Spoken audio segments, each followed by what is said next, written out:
Je suis Nabila Man, artiste marocaine, chanteuse, auteure et compositrice.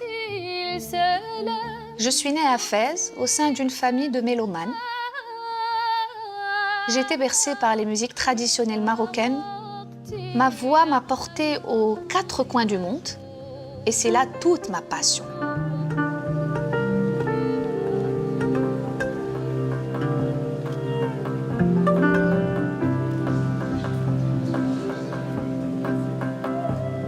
Je m'appelle Rami Khalife, pianiste, compositeur franco-libanais, né à Beyrouth.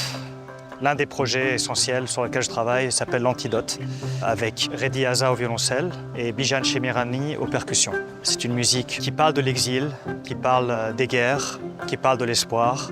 La finalité de tout ça, c'est d'arriver à une espèce de paix, à une espèce de lumière dans un monde qui est un peu, il faut le dire, noir.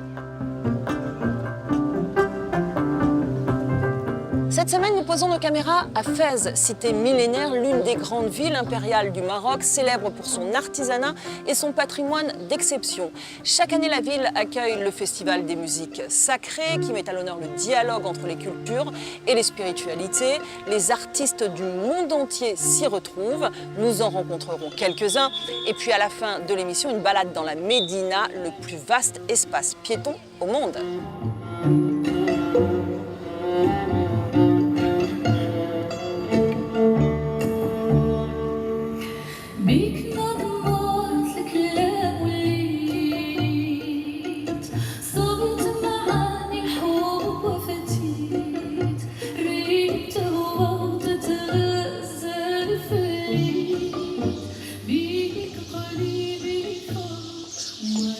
Bonjour Nabila.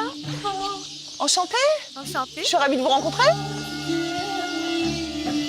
Nabila, vous êtes native de Fès. Quelle émotion particulière ça vous procure de vous produire ici, dans le cadre du festival? Je suis très très heureuse de faire partie de cette édition. Cette participation aura quelque chose de spécial parce que c'est la première fois que je vais me produire avec un quatuor à cordes. Le public va découvrir de nouvelles versions avec justement ce quatuor à cordes et j'ai hâte de présenter tout ça. Alors en ce moment, c'est surtout les oiseaux qui chantent. Oui, bah, ça fait partie du jeu.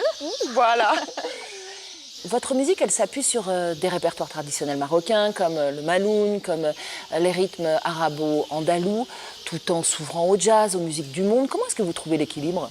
Honnêtement, j'arrive à trouver l'équilibre naturellement. Étant très amoureuse de la musique, j'ai pu découvrir d'autres styles musicaux quand j'étais enfant ou quand j'étais adolescente. Toute cette panoplie de musique m'ont permis justement de pouvoir faire ces mixtures et pouvoir trouver l'équilibre, bien évidemment avec l'aide de mon mari et de mes musiciens, qui chacun d'eux est issu d'un style musical bien précis. Et donc chacun d'eux arrive à poser sa touche personnel, avec tout son bagage musical et c'est ce qui donne la beauté de la chose.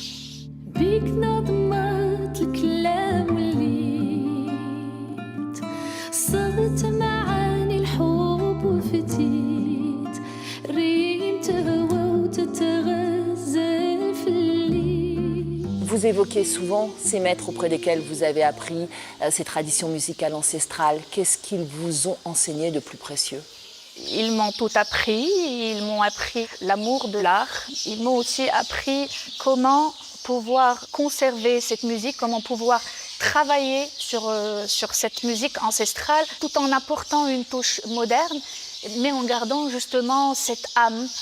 C'est important pour moi, à chaque fois, quand j'ai envie de travailler sur une musique traditionnelle marocaine, d'aller voir justement mon maître. À chaque fois, je dois avoir sa bénédiction. C'est lui qui me valide les...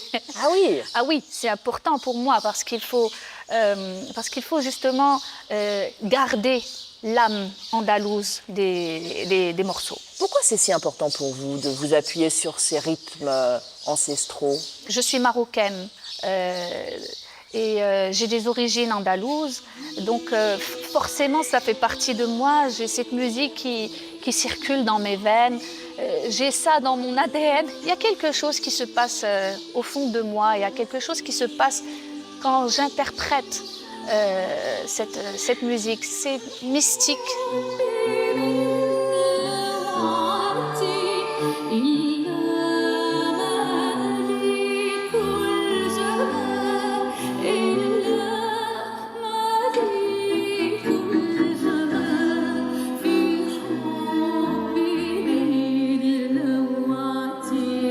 Ce festival, c'est le festival des musiques sacrées. Qu'est-ce que c'est qu'une musique sacrée, selon vous? On ressent ce quelque chose qui se passe en nous. Ça peut être de la joie, ça peut être de la mélancolie, ça peut aller jusqu'aux larmes des fois. Si vous deviez résumer l'âme de Fès en une image, une émotion, une mélodie peut-être, laquelle choisiriez-vous? Je dirais que Fès, c'est des parfums, c'est des couleurs. Et c'est une ville dans laquelle on se sent très à l'aise. Et la création vient naturellement. Il y a une beauté cachée quelque part.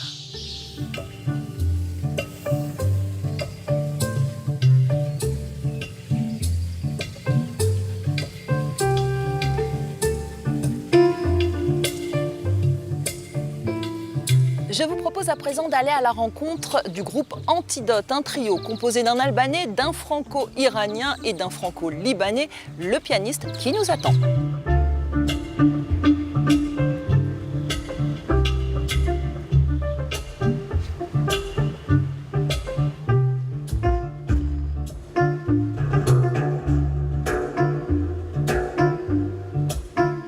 Bonjour Rami. Bonjour. Merci d'être là pour représenter le groupe Antidote. Antidote, c'est 3 hommes, 3 histoires, 3 cultures, un même langage.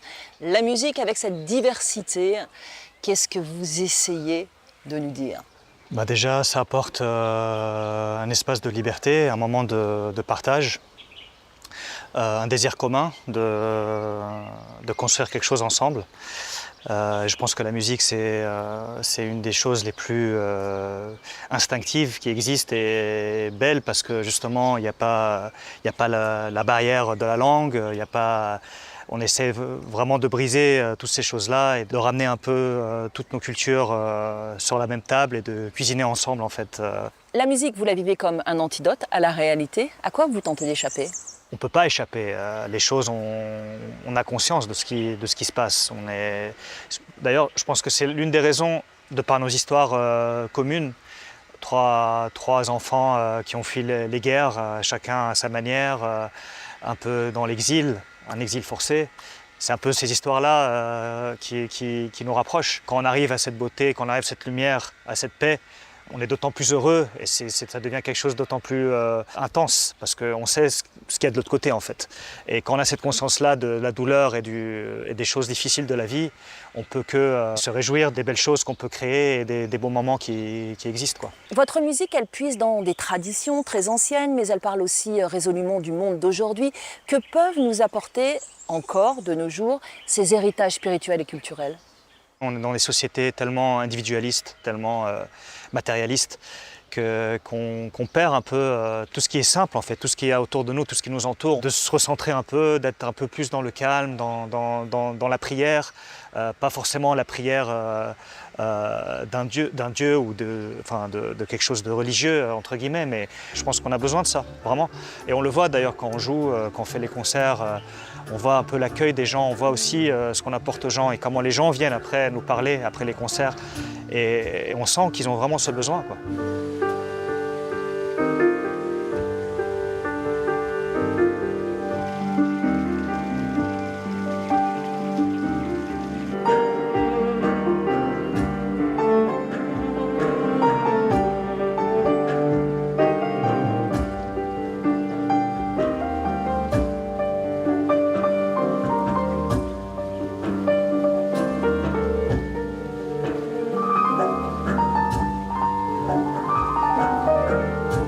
Ce festival de Fès, il est né de l'idée que les spiritualités du monde entier pouvaient dialoguer plutôt que s'opposer.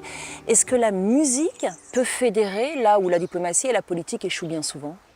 La musique, pour moi, c'est un acte politique déjà, c'est un acte de résistance. Je veux dire, de pouvoir aller sur scène et d'être soi-même, c'est d'échapper en fait à la vie qui parfois me paraît un peu parfois lourde.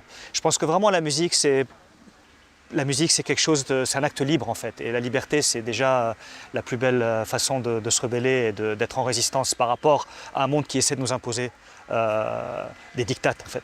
Quand vous composez, qu'est-ce que vous avez en tête?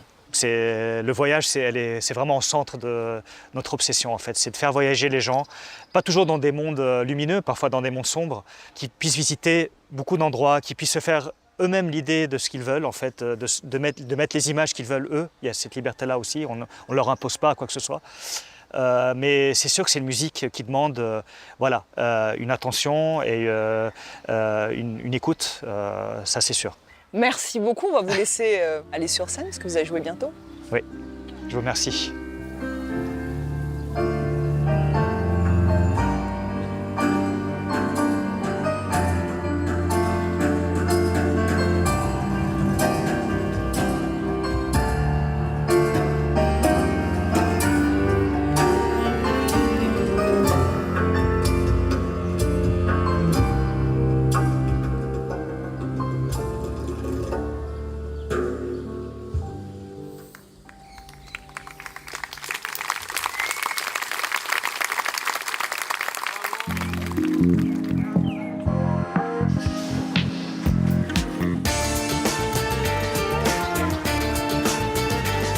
Dans notre coup de cœur, je vous propose de vous perdre dans la médina de Fès, une ville dans la ville, avec son dédale de ruelles, ses souks, ses ateliers, ses mosquées, ses tanneries, ses palais cachés derrière de grands murs aveugles.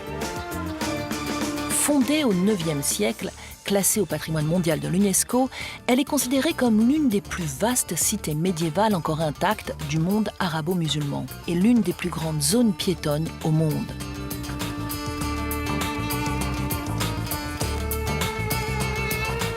Bonjour Fouad. Bonjour. Enchanté. Ça va, vous allez Ouais, bien? très bien, on part en balade. Bienvenue, bien Merci. sûr, avec plaisir. Donc ici c'est un vrai labyrinthe. Ah oui, c'est le plus grand labyrinthe du monde. Du monde? Fès, oui. Il y a 9020 rues et ruelles Waouh. à Fès. On va avoir du mal à toutes les parcourir. Ah oui, bien sûr. La Médina, avec cet immense labyrinthe, elle a été pensée comme ça dès le départ. C'est l'héritage de siècles d'histoire et d'expansion. Elle a été déjà, comme j'ai dit, au 9e siècle, un centre culturel, une grande ville avec plus que 10 000 habitants. Déjà au 9e siècle, ça s'est été développé pendant l'histoire, surtout fin 13e et 14e siècle. Pourquoi est-ce qu'on dit la capitale spirituelle? Spirituel parce que en Fès, il y a l'ancienne université Karaouiyine. C'est la plus ancienne université au monde qui a été fondée par une femme, Fatima Al-Firia, en 859. L'université Karaouiyine, c'était le centre culturel en Afrique du Nord pendant toute l'histoire de Fès. Il y a une fierté à Fès du geste traditionnel. Les artisans continuent de travailler au cœur même de la Médina. C'est le travail de cuir. D'ailleurs, à Fès, il y a la fameuse tannerie, il y a les bassins. On travaille comme avant 600 ans. Il y a le travail du bois sculpté. Il y a le zellige, la mosaïque. La mosaïque, elle est exportée dans tout le monde.